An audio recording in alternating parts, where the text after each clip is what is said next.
Hello YouTube, this is Morgan, Airspeed Prime here with my next Avatar video. This one's going to be another video on the Pro Bending Arena game from IDW Games.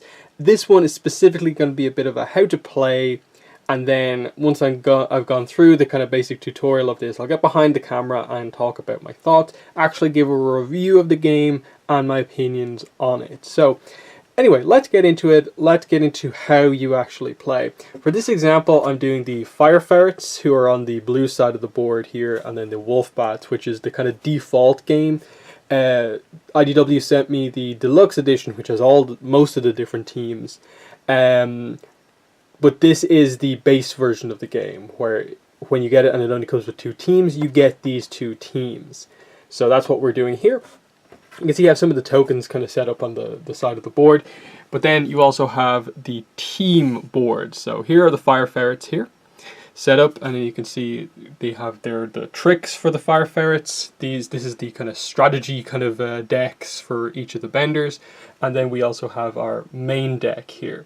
And then just beside it, you can set it up, I suppose, any way you want. This is the easiest way for me to show it here, where I have to explain it all myself. Here's the Wolf Bats right beside it, and they have the same basic setup. Now, the interesting thing here is that you get a huge stack of cards for both the Fire Ferrets and the Wolf Bats, but you don't use every single one of them, because they give you duplicates of all of the cards, in that, like you can see here, 2 headshot cards.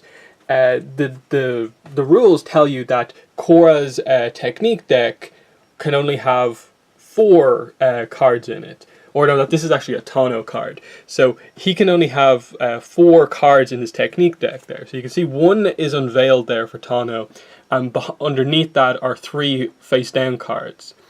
Whereas you actually get a ton of these. And the idea is that the default version of the game is that you use each of the 4 different technique cards that aren't 0 cost.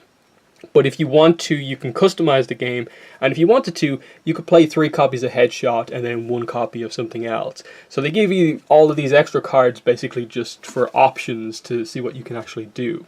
So for easiness here, I've just gone with the base setup. Everyone's using different versions of cards, so there's no duplicates. The main deck, though, is 6 cards, and it's made up of 2 0 cost, 0 chi technique cards for each bender. So there's 2 Mako fire attacks, 2 Bolin earth attacks, 2 Korra earth attacks, and they're all 0 cost. That's what's in this deck, and it's the same for the Wolf Bats, but the cards are specific to them. So this is the setup of the board. You choose 1 trick for... you choose 3 tricks per team. You don't have to choose 1 for each element. If you want to, you could have 3 fire tricks. I do it this way just in case one of the characters gets eliminated. That way you always have a trick at least somehow active. So this is, again, the basic version of the game where it tells you to use very specific tricks. So this is, I suppose, the most fair matchup of the Fire Ferrets versus the Wolf Bats, where you use these 3 specific tricks. As you can see there, remove, remove, remove. And then the Wolf Bats actually have one there that has the yellow fan, is in that it's an illegal move. So we'll get into that in just a second. But the setup is like this. So obviously you choose which side of the board your team is on, and you can choose to place your benders in any position that you want here. So if you wanted to, you could start off with Korra here. You could have Mako like over here. I do it this way because, Mako's the captain of the Fire Ferrets, so he's there. Tano's the captain of the Wolf Bat. This makes the most sense, but you can choose any zone once they're obviously right next to each other, because that's how a pro bending match actually starts. So this, to me, seems like the fairest matchup, and the rest of it is just with the cards. So, as I said, you have 4 cards in the strategy deck for each bender on the team. You unveil 1, but you obviously have to buy them as the game progresses. 6 cards in your basic deck, and you draw 3 to start off. And then also, the Fire Ferrets in this example game are going to be going first. So they start off with their chi track at 2, as you can see there by the chi marker. The opposing team starts with their chi track at 3. So that's the kind of advantage that they get slightly for going second, is that they get 1 extra chi basically. But anyway, let's start the game. So you draw 3 cards from the deck.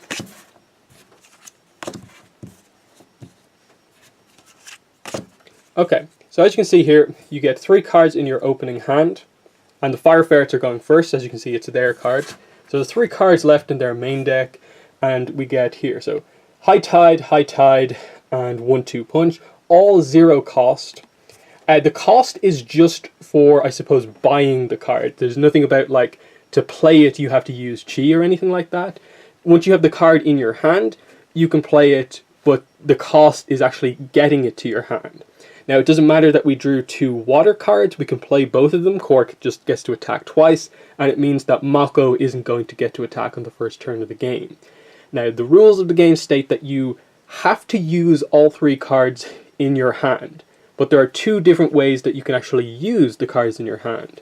You can, obviously, play it for the attack, basically use the card for its attack, what it has on it, the different symbols, or you can discard it to gain 1 chi. So anyway, so we have our cards in our hand. When you start your turn, you go up by 1 chi, so the Fire Ferrets go up to 3 chi now, and then we get to basically use the cards. So for the sake of this, I'll actually just use all of the attacks.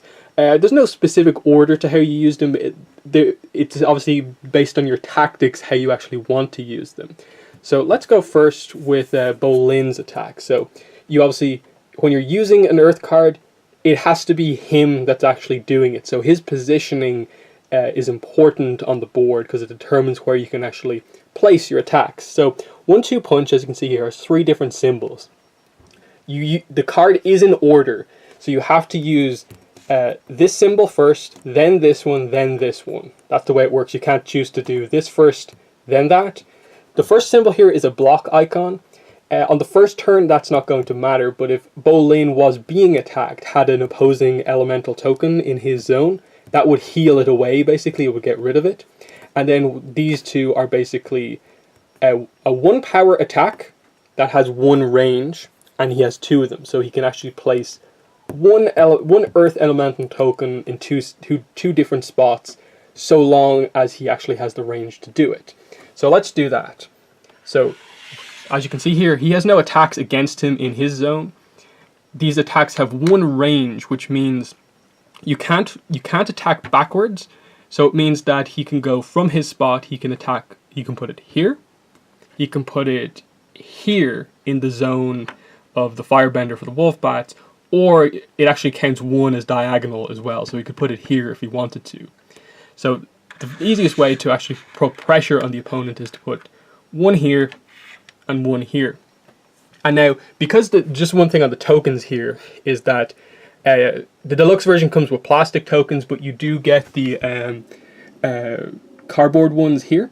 And they are dual-sided, so the Fire Ferrets are using the kind of featured side where you can actually see the details, and then the Wolf Bats are using just the sort of plain side. So that's the difference between their attacks, because it can sort of get confusing if you don't keep track of what side they're facing. So that is 1-2 Punch.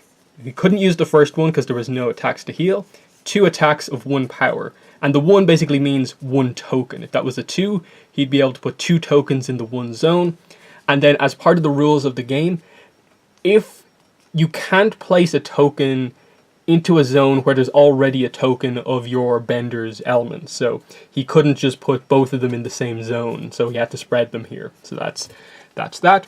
And then once you use the card, it goes to the discard pile, which we'll just place here beside the deck. And then you move on to Korra. So Korra's going to attack twice here. This first icon here is movement, which means she has to move 1 place. And what that means is side to side, of course, because you can't go backwards, you can't go forward in pro bending. You can only go side to side unless you're knocked back or you do a line advance. So you have to move. That's part of the rules of the game. You can't just ignore it because it kind of benefits you. So Korra has to move. That's the only place she can move. And then she has an attack with a range of 1 and 2 power. So she's going to put 2 water tokens into a zone. And Korra has a lot of options here. She can put them here beside her. She can put them here to kind of defend Mako from an attack.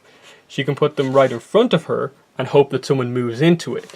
She can attack the Earthbender from the Wolf Bats, or she can attack Tano. So because Mako has the center, he might be, at risk of Tano putting in some hits with him not being able to attack. But instead, we'll just put them here to put pressure on the Earthbender from the Wolfbats, who is Ming. So that's her attack, but then she also has a second card. So we'll again discard that one, and then we'll go back to it. And it's the same attack, so it's move and a 1-power attack of 2. So we go move Korra back here. So she's moved here and here. She can move into the zone with Mako, but then that sort of puts both characters at risks, because even if Tano only attacks for 1, it will technically hit both of them. So it's better to actually sort of keep the characters separate. There are certain mechanics in the game where you gain a benefit if you have a certain attack card. I think it's a certain trick if you have the two characters in the same zone. But anyway, so we'll do an attack of 2 and we'll put it here. That way, Ming's actually at a lot of risk of, he has to kind of get out of his zone. But if he moves only once, he's also going to take the same attack. So he may have to actually attack to get rid of those tokens and then kind of save himself. But anyway, what happens here then is you discard all the cards. So that's the attacks for the Fire Ferrets done. What happens at this point is that you actually do a check for your opponent's token. So because it's the very first turn of the game, that check is kind of ignored. But we'll see on the Wolfbat's turn how that actually takes place. But before the opponent gets a turn, you basically have to get your hand back. So at this point, what you can do is you can spend chi. So we have 3 chi. We can spend it to buy any of the cards that are face up here. So we can spend 2 to get Solar Burst, 3 to get Rock Barrage, or 3 to get Flow as Water. I'm going to spend all 3 of my chi to get Rock Barrage here, which costs 3. So we put it back down to 0. And what we do here is Rock Barrage goes to the top of our main deck, which effectively means we draw the card. But the idea is that it's moved out of the strategy deck and into the main deck. So our main deck's actually bigger now. So that's good.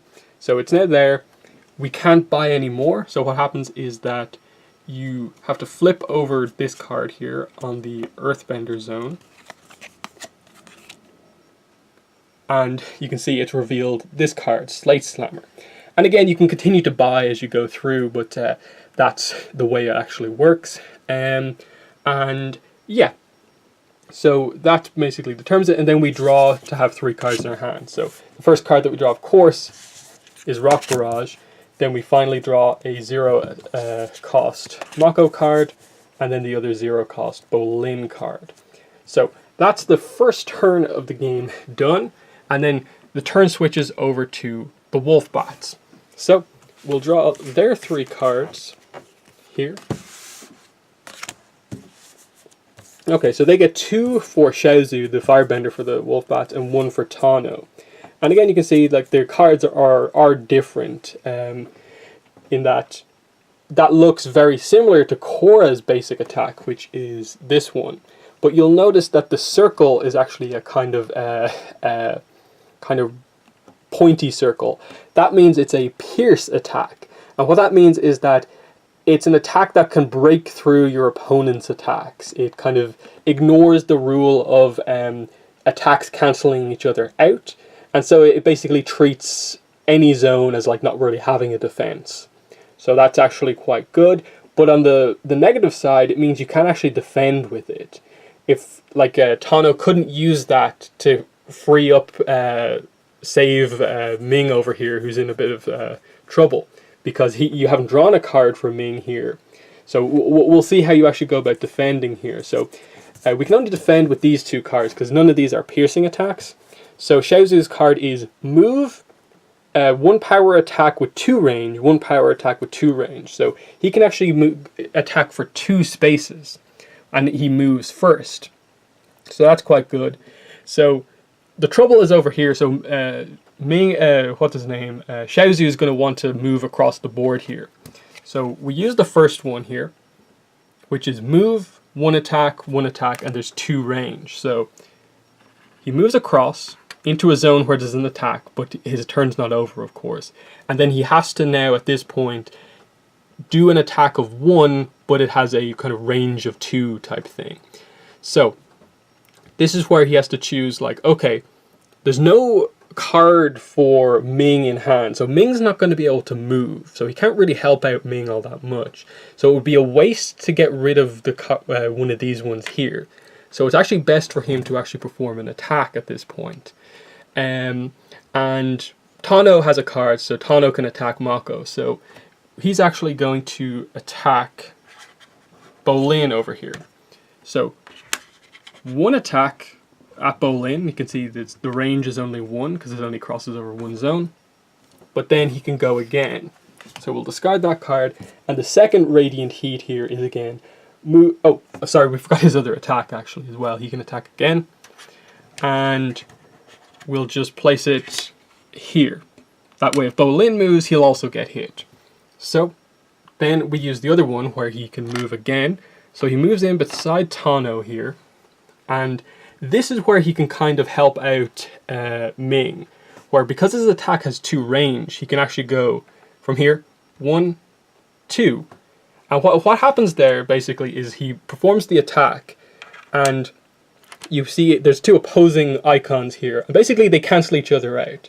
So your icon cancels out one of these, which basically means that they both go away. So his attack kind of disappears, but also it takes out one of these icons.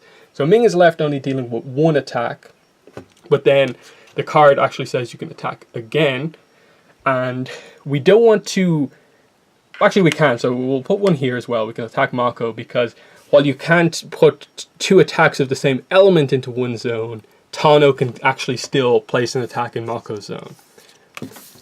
So we move on, the Radiant Heat goes away, and we do Tano's attack. So Tano moves, and this is where there's some trouble here actually. You see, Tano's actually going to take a hit here, because he has to move. He's in a free zone, but beside him are 2 trouble zones. And this is where like, oh, tactically, I maybe should have put that other attack in the zone beside Ming, knowing that Tano had to move over. Instead, I actually attacked Mako, when I probably should have used it to take out this token here. So now, Tano either has to move into this zone and take 2 hits at the end of the turn, or move over into this zone and take 1 hit. So we're going to take 1 hit over here. So we'll move him here, but we can still attack twice with a piercing attack. So we'll just fire these straight at Mako, and they go in there with the fire token. So Mako's actually being hit for 3. It's just 2 different elements. And that is Tano's card discarded.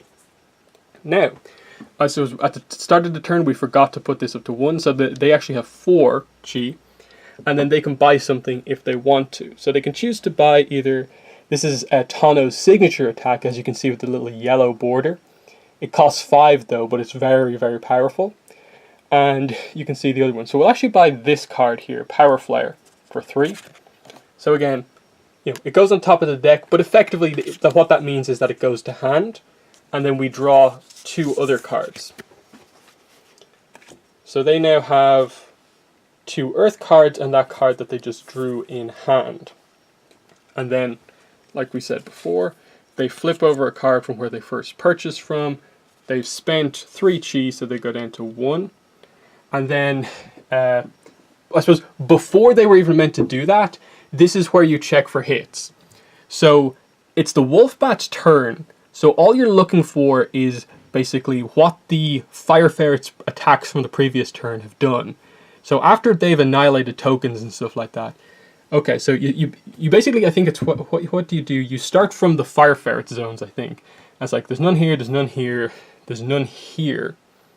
And okay, this one hasn't hit anything, so that token goes away. Tano takes 1 hit. So he takes 1 hit, so he moves back 1 zone. And you can actually choose to place him anywhere, because obviously it's a kind of round of bending now. You can place him wherever you want. We'll just place him here. And this token goes away. No hits, no hits. These 2 are just in a zone and haven't done anything. And then also Ming takes a hit, so he goes back a zone as well. And then you check like, okay, so because Xiaozu is still in the first zone, there's no line advance. So the fire ferrets don't like rush forward or anything like that. They'd have to push Xiaozu back before they'd be able to move up. So even though it looks bad here, once they get like ranged attacks, these two guys can still actually do damage here. Plus, you know, Mako's in a bit of trouble, Bolin's in trouble over there. You see where the kind of game is going now. So anyway, so we move into the next turn. So the way it works again is that we get 1 chi, and then we use the cards in our hand. And again, we can choose to discard if we want to you know, go get 1 extra chi if we really wanted to. But let's see. So we have 2 cards for Bolin here to use. So we'll use this one first. 1-2 punch. Actually, no, because this is where you use some of the tactics. Like, look at the position Bolin is in. He's facing 1 attack here, but if he moves across, he's also facing 1 attack. And across our 2 cards here, we have 1 movement token. And we have 1 heal. So if we use the heal first, he'll move into a zone that he'll then still take damage. So we actually want to do the move first, then block for 1, like with this icon. So we'll actually use this card first. And you can see there's a lot going on here. We paid 3 for this, so it does a lot more. So he has a range of 3, 1 piercing attack. He can move, range of 2, 1 normal attack, range of 2, 1, 2, 1. So he can hit 4 different zones here and gets to move. So piercing attacks obviously only really matter when they're going into zones that you know, have the opponent's icons in them. So the first one has a range of 3, so he can actually hit someone even further away. So we're going to try and knock Xiaozu back here. So we can go from here 1, 2. So we can still actually hit him. So that's good. So that's the piercing attack. He then moves across a zone here. So we move him in here. He's still facing an attack, but we'll deal with that with the next card. And then we can do 3 single attacks that each have 1 range. So we can't put another one in this zone because there's already an icon in there. Even though it's a piercing attack, we can't just put one in there.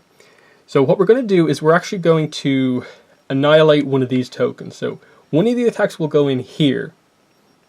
And what happens is basically this gets rid of the fire, so they both go away. So this one plus this one go away.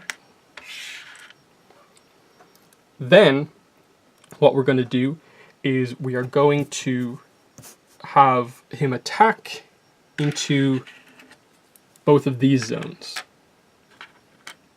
So you can see 1 range, even though I think there's 2 range on the attack. We could have done a little bit more if we wanted to, but we want to make sure he gets pushed back so we can advance forward. So that's Rock Barrage done with. It goes to the discard pile, and then we'll do this. So 1-2 punch, blocks 1, and then we can do 2 single attacks. So block 1 immediately just gets rid of that. It's basically the only way to like attack yourself almost to get rid of an attack. Then what we'll do is because of the way the token annihilation works, you can actually attack into a zone again to kind of heal because there is no green token because it was annihilated. So one of the attacks will get rid of one of these icons for Mako, and then the other one will have to. I suppose the other one will also heal Mako actually as well. So that saves Mako, and now no one on the Fire Ferret side is actually taking any damage. The problem is we've basically used all of our cards defensively. We haven't done a lot of damage. But anyway, this gets discarded, and now it's Mako's time to attack. So his card is 1 range, 1 attack, move, 1 range, 1 attack. So that's fairly simple. So Mako's going to do 2 attacks, so we'll do 1 here. He'll move across here, and he'll put 1 here. So you can see this is the problem that like Xiaozu is going to face here. Even if he moves 1, he's going to get hit somewhere, so he's going to have to be clever with how he does his next turn, and so on. And then as for the tricks, I haven't used any of them yet, but the way they work is that after you use the full effect of one of your technique cards, you can choose to use a trick if you want, as long as you meet the condition. So the reason I didn't use Mako's one is because, as you can see there, it says if your firebender is isolated. Isolated means that I think it means he has a full space between a zone. Let me just check the rules here. Yeah, no allied bender in their space or the opposing space. So he'd be isolated if he was like here because there's no one around him. Then we'd be able to use that trick. Bolin's one is more of a defensive ability to stop him from being knocked back. And then Korra's ability is not something we want to use right now because we're not facing too much damage. I think on the next turn we'll see the Wolfbats use a trick, but they're fairly simple to use. It's just an add-on basically to one of your attacks. And the way it works with these symbols here is that means it's a one-time use type thing. So weave through air, once you use it, it's gone. Similarly with that, similarly with that, similarly with that. This one's different because it has the yellow fan. That means it's multi-use, but you have to roll the referee die, which is this. And so you use that attack, you get the effect, you roll the dice. If you get the yellow fan, it means you get a yellow card. And what you do in that case is you put a yellow card token on the character who used that attack. So it's an earth trick, so it means Ming is the only one able to use it. So if he got the referee die roll, you'd put a yellow card fan on him. But he can still use that again if he wants to. But if he gets a second card like this, he's removed from the game. And what happens is that regardless of what's happening, his attacks still stay in the field, but you immediately remove his miniature from the game. He's just gone from the board, so the Wolfbats will be down to 2. What you then do is you take out the strategy row of cards. So these cards all go away, and then nothing happens. Whereas if your character is actually just knocked out off the back of the arena in the middle of a game, you actually gain 3 chi. So you get no benefit from losing a guy from the yellow fan tokens, whereas you sort of gain something back if they're knocked out normally. So that's just some of those rules and how they work. Yeah, that's the Fire Ferret's turn over. They only have 1 chi, so they can't buy any of these things. But the way the game works is that you actually have to every turn flip over a new card here. So basically here they have the choice to flip something over. So what we're going to do here is we're going to flip over one of the water cards here. And what happens is that this card stays flipped over, this one just goes on top of it. But the way it works now is that we can only buy the card on top. So if we wanted Flow as Water, we'd have to buy Serpent's Breath first. So that way that just keeps kind of going on and on. And I suppose it's mainly to give your opponent information about what cards you have. But anyway, so we can't do that, so we have to draw. So we draw a card, but now our deck is empty. Now what happens when your deck is empty is this. Basically, you are given the option to remove one of your cards in your discard pile from play.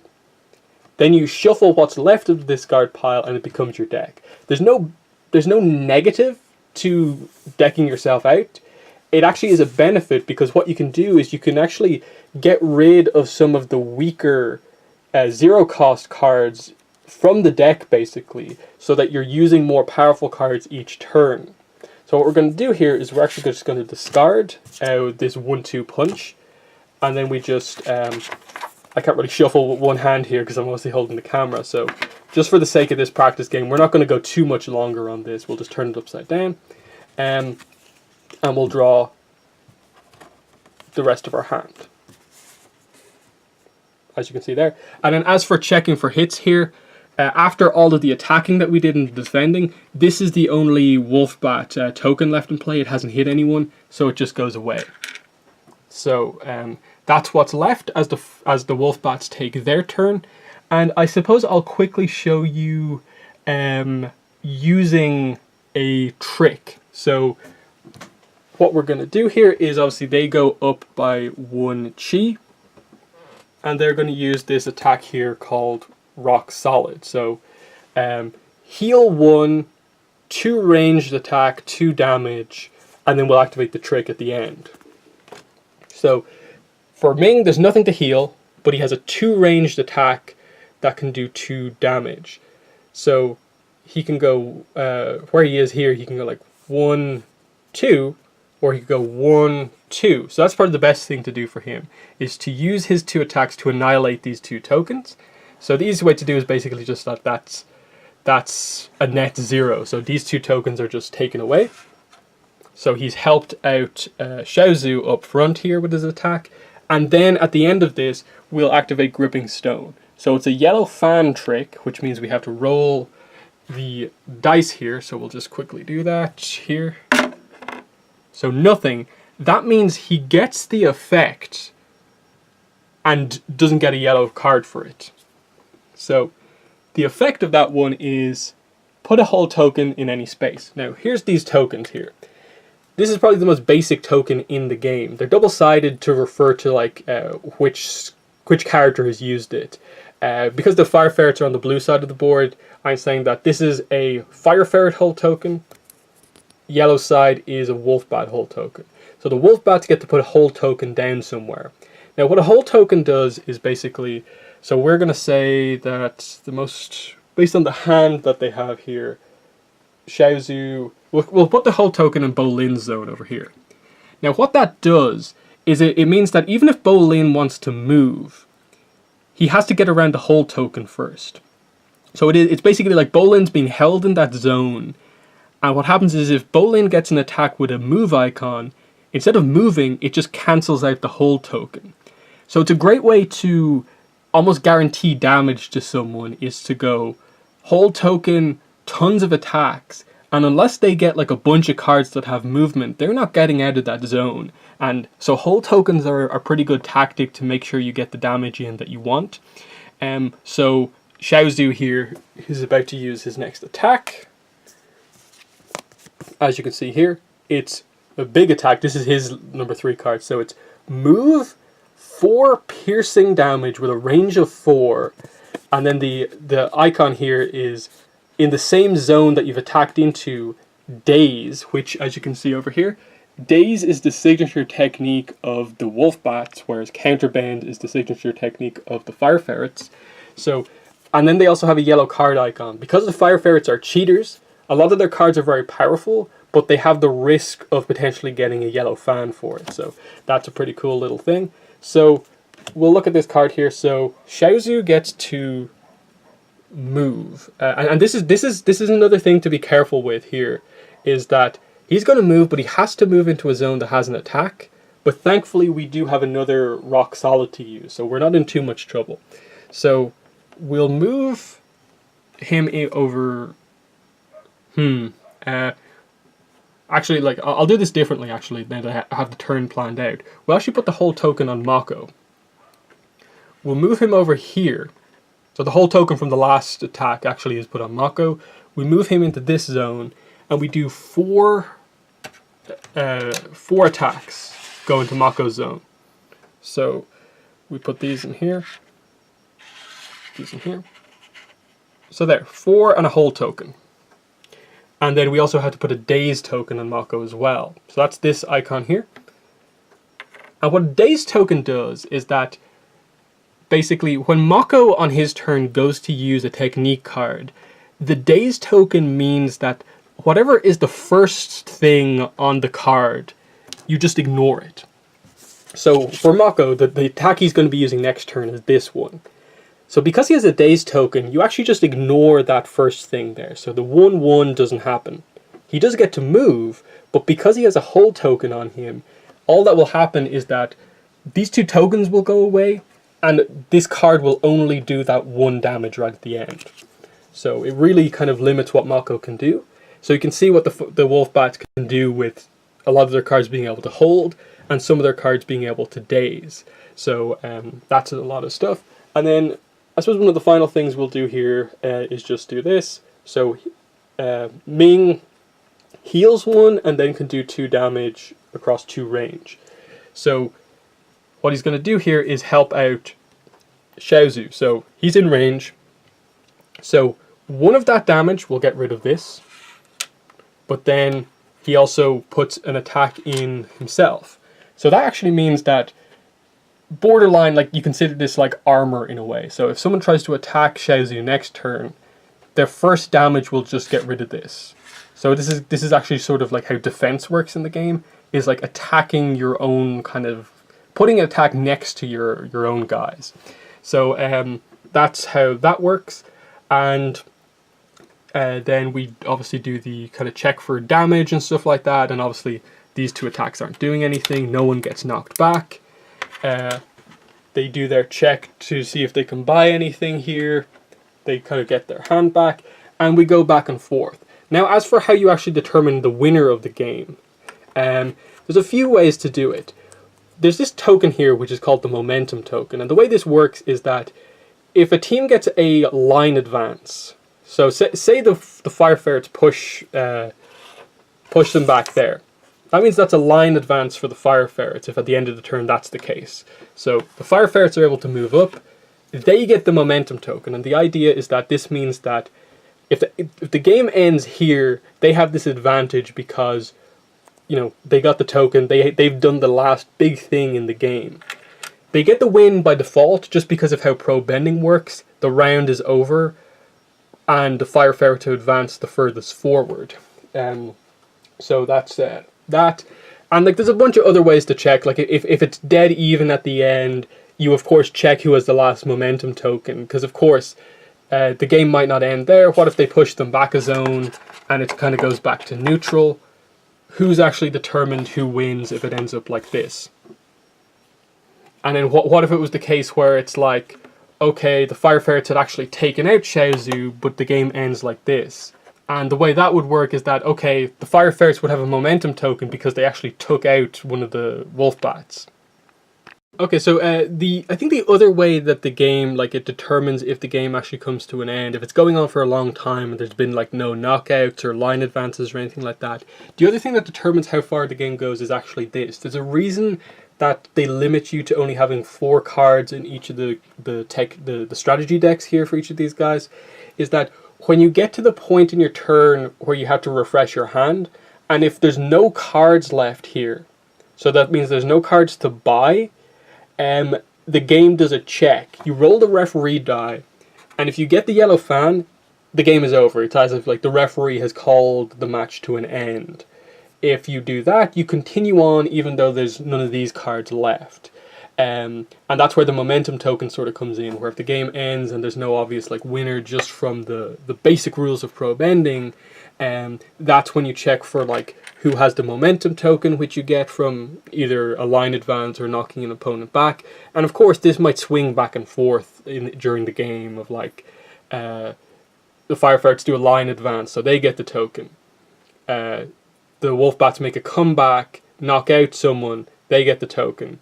And so on. The token goes back and forth. And then again, if these cards run out, you check. If not, you kind of tend to go on until you get a full knockout.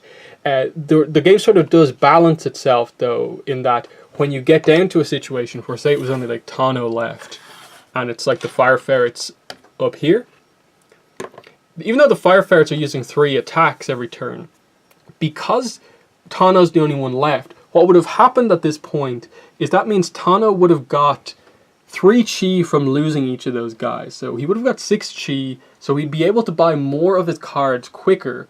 And then because Ming would be gone, Ming's strategy deck is gone, Xiaozu's strategy deck was gone. So these are the only cards he's buying.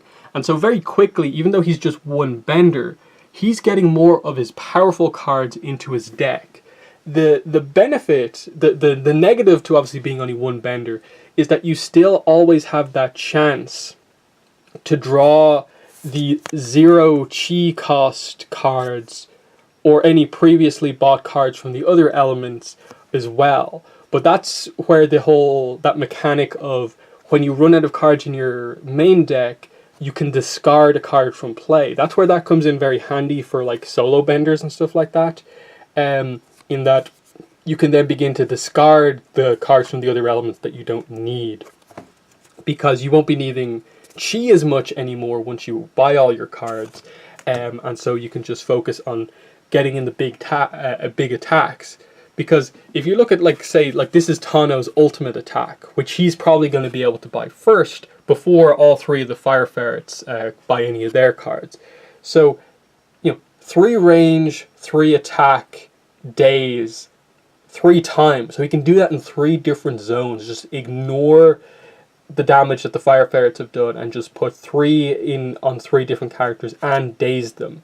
So they're limited in what they can do. He does risk getting a yellow fan for this, but still, it's a very, very powerful card. And I think one of the other teams has like a card that is like piercing, like, I think it's 5 range, 8 power, piercing, and hold. And it's like such a powerful card. But yeah, that's just some of the kind of basic kind of... I think that's basically all the rules. Like, of course, like there comes a point where the Fire Ferrets will run out of their tricks. They're only one-time use, so they'll go away once you use them once. The limitation on these is, of course, you don't want to get your character removed from the game. And so, obviously, I'll discuss more of my opinions on the game when I get behind the camera now.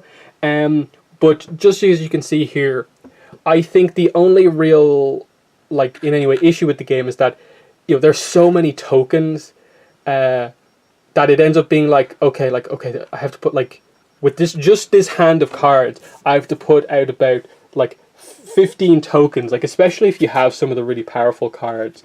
Like, just say you had these 3 cards in hand. That's 9 elemental tokens, 3 daze tokens, 2 more for that card, 6 for that, 2 more daze tokens. It's like you quickly like realize like most of the game is just kind of sliding tokens into different zones and stuff like that, which is fine. Like, there's good strategy to it, but it's a lot of like, unless you have the tokens in the right position and all of them placed out, it can get a little messy, especially if you bump off it and forget where the tokens are. But yeah, I'll get behind the camera now and talk about more of my opinions. Okay, so now for the review of the game. Overall, I really like this game. I think it's actually really, really good. I went in with sort of medium expectations because the people who I've seen online who bought the game said there's like depth to it and stuff like that. But I had my doubts just because like I covered the Kickstarter a lot, so I knew a bit about it. But I think actually getting it in hand and actually just getting to actually play it, put your hands on the tokens, move the miniatures around, use the cards, read the rule book in depth, and just have time to figure it out and not just base it all on the little bits and details they were saying. It's really, really good. And as someone who, I think in terms of my channel, I definitely say I'm more about the actual like story, lore, and stuff like that of the game, of the show. What I really liked about this is that it really felt like pro bending. Like, playing this the first time, like, had the rule book open in front of me and was just kind of messing around with it. It's like, this is pro bending executed in like a board game style in a really good way. And I like the mix of like having the physical stuff on the field of like putting tokens everywhere. You can see where the attacks are going. And then the card game aspect, adding the look at the draw, you can purchase cards. So the strategy to it, while there still being the kind of sense of look from it being part card game. The dice roll aspect of like the yellow fans. There's a lot to it, and what I showed you there in the first part of the video was just the 2 basic teams with the decks they tell you to use at the start, with the trick cards they tell you to use. In the deluxe version of the game, you get like 81 other trick cards or something like that. Obviously there's duplicates of them, but still there's at least 20-30 different options of like strategy cards for each element, and there's an unlimited amount of variety to it.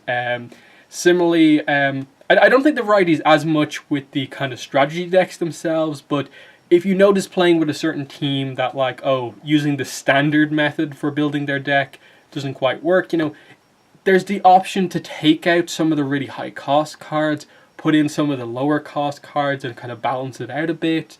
And then especially with the fact that all the other teams have like different abilities and stuff like that, it adds more depth to the point where I didn't expect the teams to play overly different. So I'll quickly actually go through the other teams and give you an idea of how it worked. So in the first section I showed the Fire Ferrets versus the Wolf Bats. The Wolf Bat's special ability is just Daze. So when you get that icon on the card, you put a Daze token in the zone where your attack went, and that just eliminates the first like thing that that character's card does the next turn. The Wolf Bat's ability, the Fire Ferret's ability is Counterbend, which is that when you get that symbol on a card, it basically allows you to look anywhere on the field for an opposing elemental token of the same character. So say Mako got the Counterbend token. You'd look for a fire attack that was coming in at you. You flip it over to being now your attack, and you kind of deflect it back one zone. So you kind of move it, you Counterbend like it says. It flips it to your side and puts it back to them. So that's cool. I don't think it's the best ability though. Maybe in terms of the games that like I was kind of messing around with, it didn't come up that much because I think Daze is used a little bit more on the cards, whereas Counterbend only tends to be on some of the really powerful cards. So the Fire Ferrets like just raw, like their effect didn't come up that much for me. But then you get to like teams like here are the Tiger Dillos. Their ability is Veteran, and that's interesting because all that ability is that a handful of their technique cards, the ones that you have to buy, have this little symbol on the card. And basically, if you choose to not play that card, but instead discard it for chi, you get 2 because you discarded a veteran card rather than a normal card. So they build up their chi quicker. And what that means is that if you keep buying their cards early on, and then just discarding them for more chi, it allows you to get through their really high level cards, get their high level cards in play quicker, get rid of the low level cards through the discard mechanic very quickly, and they're suddenly doing a lot of damage because they have the ability to generate so much chi. So that works really well. I'll talk about the solo benders in a minute. But the Rabaroos I played around with as well. They're really cool because as you can see here, they have like 2 kind of different abilities, and basically they have their own special type of token called rally tokens. And even on some of their basic cards, they have the rally token, which is just that you start and you put 4 tokens on their game board, and if you get the blitz icon, you can spend those tokens to, as it says here, immediately if you do, draw the top card of your main deck and play it for action, which means you can't choose to get chi from that card. You just have to actually do the attacks and movement that it says. And then I think if you don't have the specific bender still on the board, you just remove it from play, so it's still a benefit. And the idea is that some of their cards bring the tokens back. You spend 2 when it's a blitz, and I think some of the really high level cards have their blitz icon twice. So if you have 4 tokens, you get to play 2 more cards from your deck. So with the Rabaroos, there's the option every turn for you to use obviously the 3 technique cards in your hand, plus a 4th if you get 1 blitz, a 5th if you get the 2 blitzes, and then there's 1 trick card which I found in looking through the tricks that is spend 2 chi and basically do the same thing, draw a card from the main deck. And I think one of the games I played was the Rabaroos against Kuvira, and I think I pulled that off where I did that whole thing, like double blitz, used the trick, and used the other 2 attacks I had in hand, and I managed to work it in a way where like it just completely filled up the zones that Kuvira was in, and there was nothing she could do. So that was really cool with just their ability to like fill the board with stuff.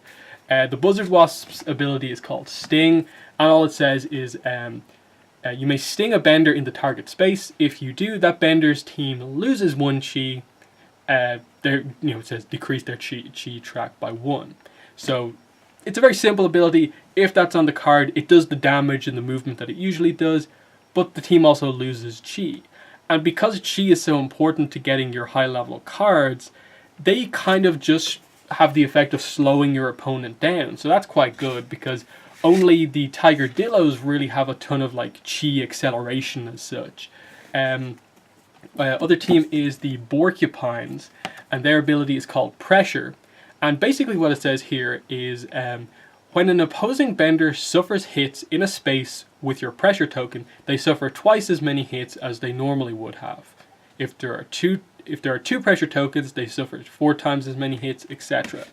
So that ability is really cool because it allows you to obviously just spread out a bunch of damage. Like say you have 2 in each zone, 2 damage tokens in each zone. Then you put a pressure token in one of them and suddenly that 2 damage becomes 4. You put 2 tokens in there and it's suddenly it's multiplied by 4, so it's like 8.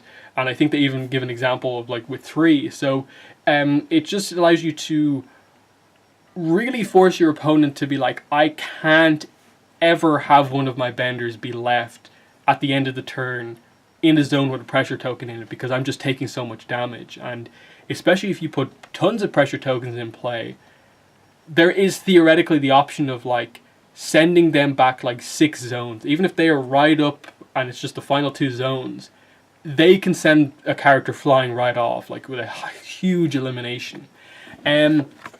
As for the solo bender characters, where you only have 1 miniature on the board, which is Kuvira, Pali, and Unalak, they play really well. The only difference in setup is that you draw 2 cards into your hand with a solo bender.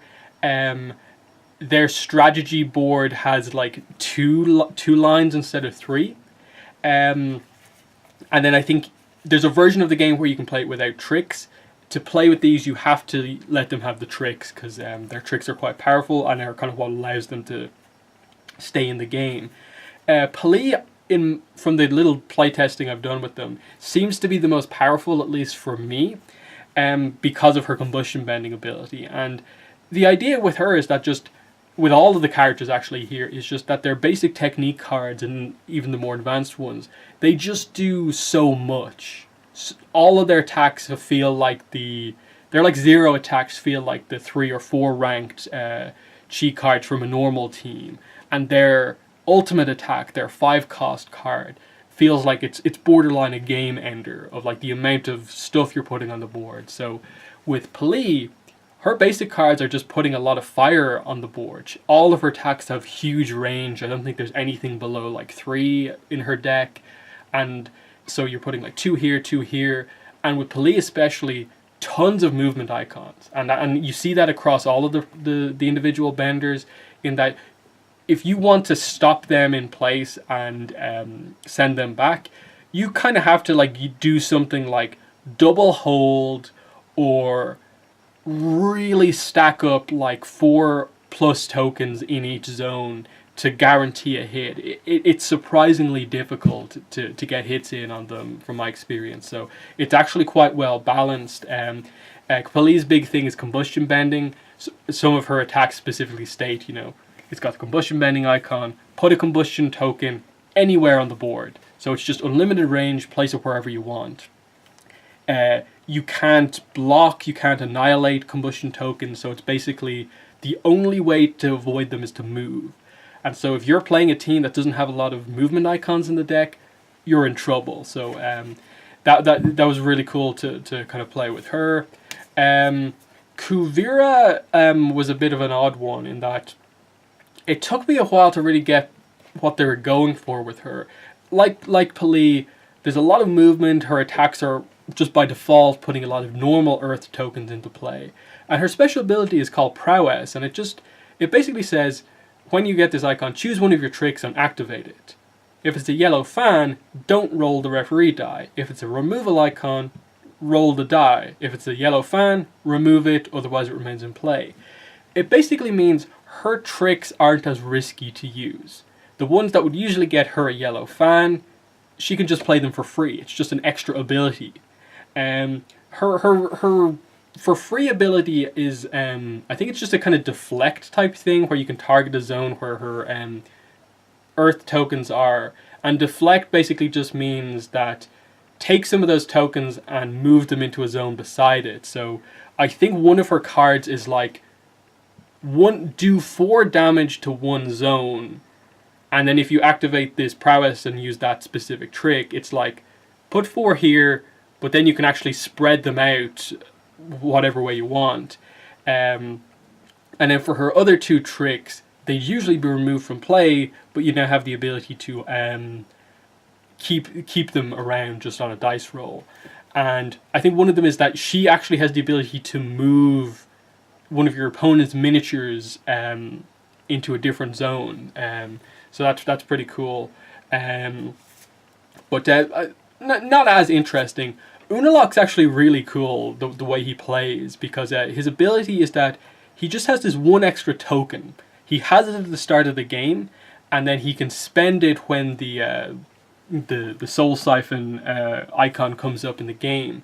And if he does, what he can do is that the bender that he attacked, you can spend the token, and your opponent must discard from their hand a card of that bender's element.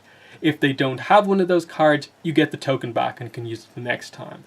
This is really, really powerful, because one of his tricks just immediately gives him the token back. So there was one time where I was able to basically do the Soul Siphon thing twice, and so when it came around to the other team's turn, they only had 1 card in hand, and he'd done so much on his turn that it was kind of hard to really get it back around.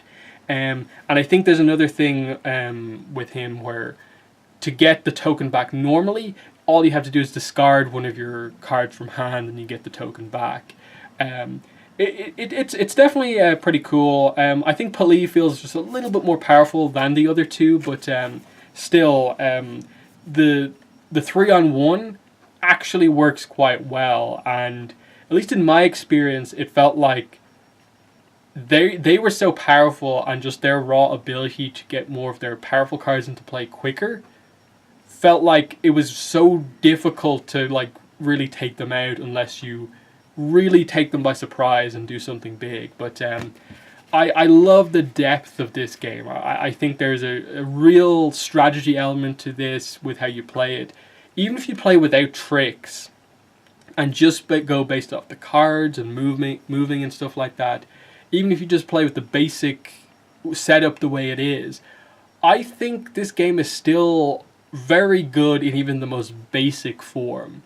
I think it's one of those ones where, because it is a kind of niche board game type thing, and you're only going to play it occasionally, some of the aspects of them, like suggesting that you can create your own custom teams and stuff like that, feels a little bit like, when's anyone going to do that? Because a lot of the time with this game, you're going to be teaching people, and so you're going to be using the basic kind of versions of it. And I don't really know if there's necessarily full-on tournaments for it, because I feel there's enough depth here to where, people are going to be coming in with their custom teams of like, here, Mako is my firebender, like Ming is my earthbender, and like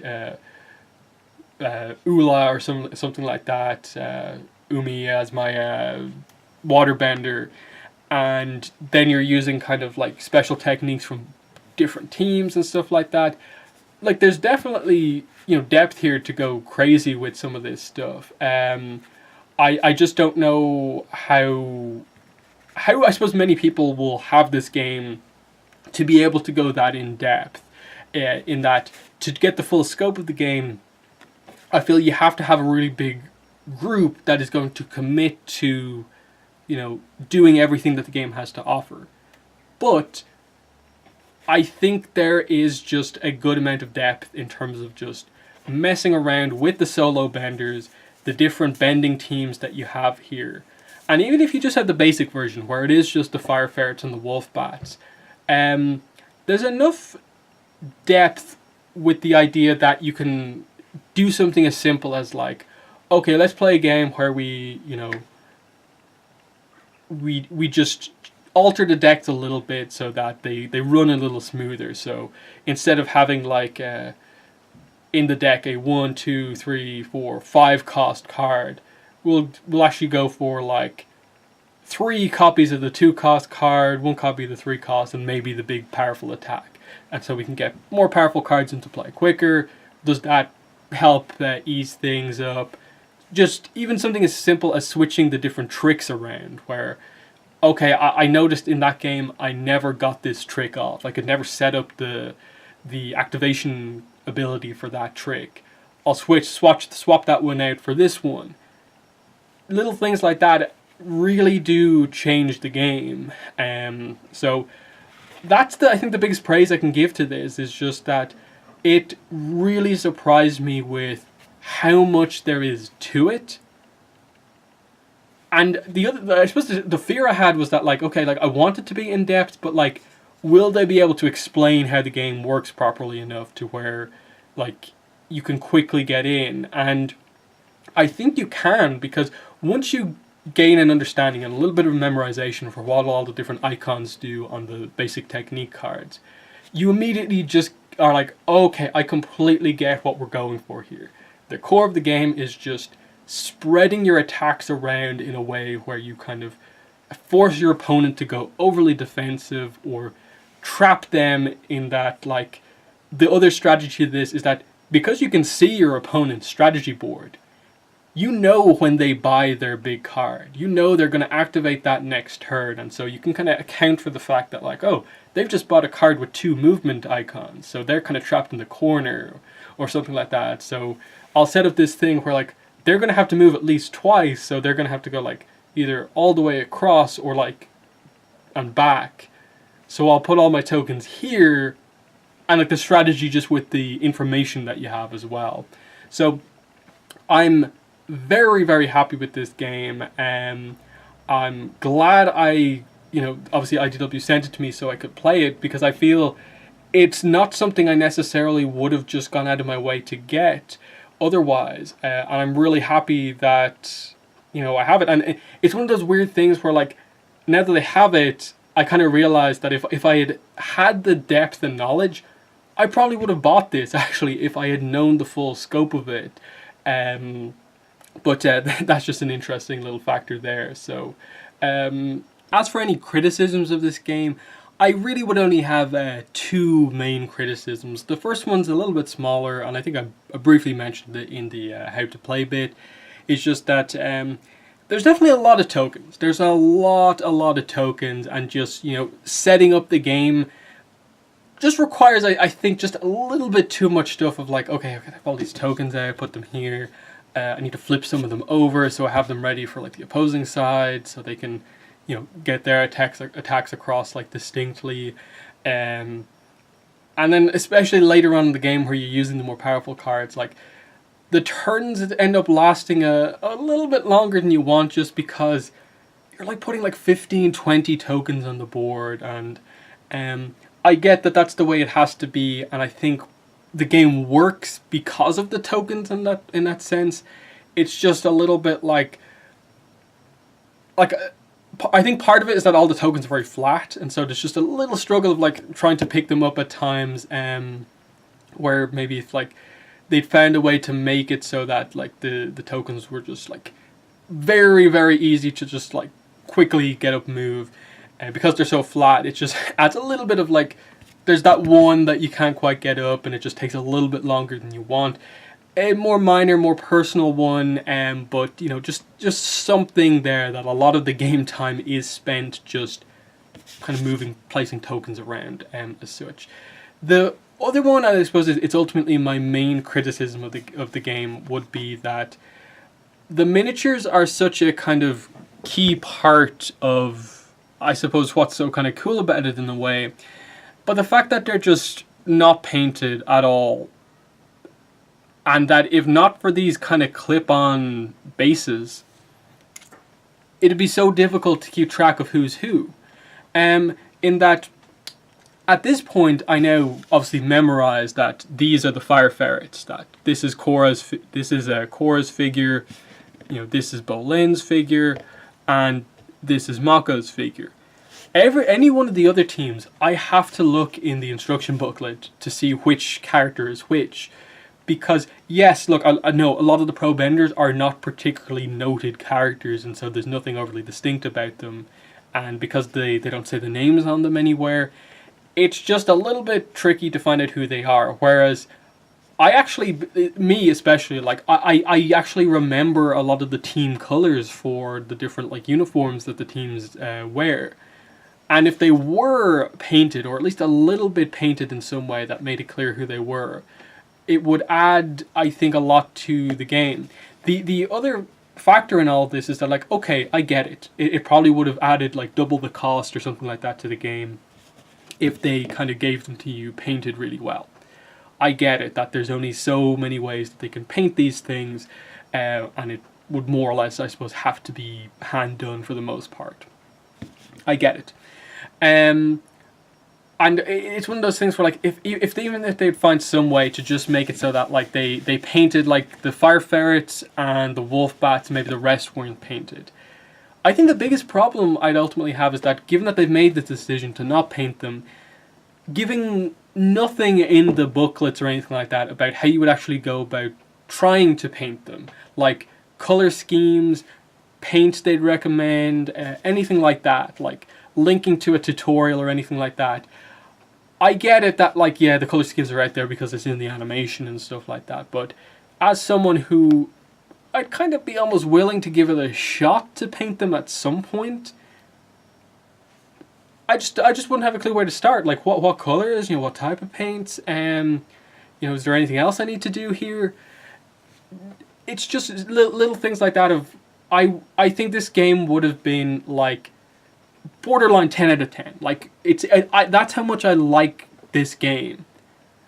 It's just this little frustration every time I go to play it and look at it and I'm like, oh, they're all grey. They're all these grey characters who, you can roughly tell that's Korra, But as I said, when I opened it up for the first time, like, there's at least there's at least 2 female waterbenders, and, like, they both have a ponytail coming at the top. The height doesn't seem like that difference because, like, one of them's more crouched down, and, like, borderline the other character looked like they did more of a Korra style move. Yet this is the Korra figure. Like, there's a little bit of, like, okay, yeah. Whereas if they had the red and, like, white, kind of yellowy that the wolf bats, the fire ferrets wear, immediately you'd know that this is Korra. Whereas, like, the other teams wear more kind of yellowy uniforms, or, like, their red is, like, darker or lighter, or they wear kind of navy or something like that. That would have worked.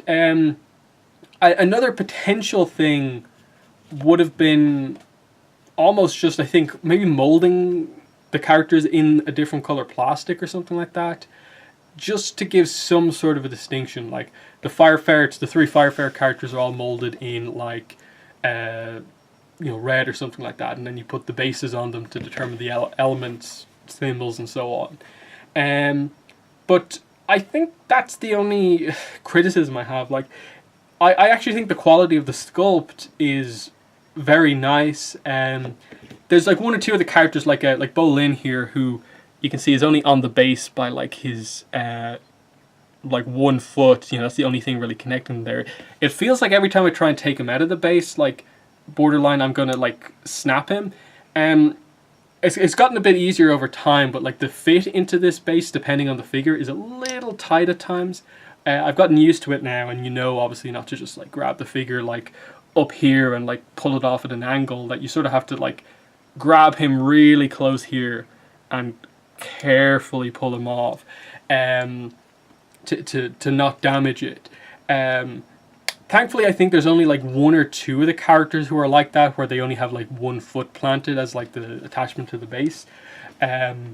But it's just, there's a few little things with the miniatures, and I think that just overall, it would be, I think, in my opinion, from what I saw when the Kickstarter was out, it was the major sort of hurdle in terms of getting other people invested in the game, was that, like, the miniatures are cool, but they're not going to come painted, and then you don't give anyone any real knowledge about how to go about painting them. So, something like that is just the only major criticism I'd have about this game. Yeah, thanks to them for sending this to me. If you have any questions or comments about the game, definitely let me know in the comments below. And also, are there any other type of videos you want me to do on this game, covering anything about it that you want to let me know about? But yeah, that's been the video. Thanks for watching, and bye.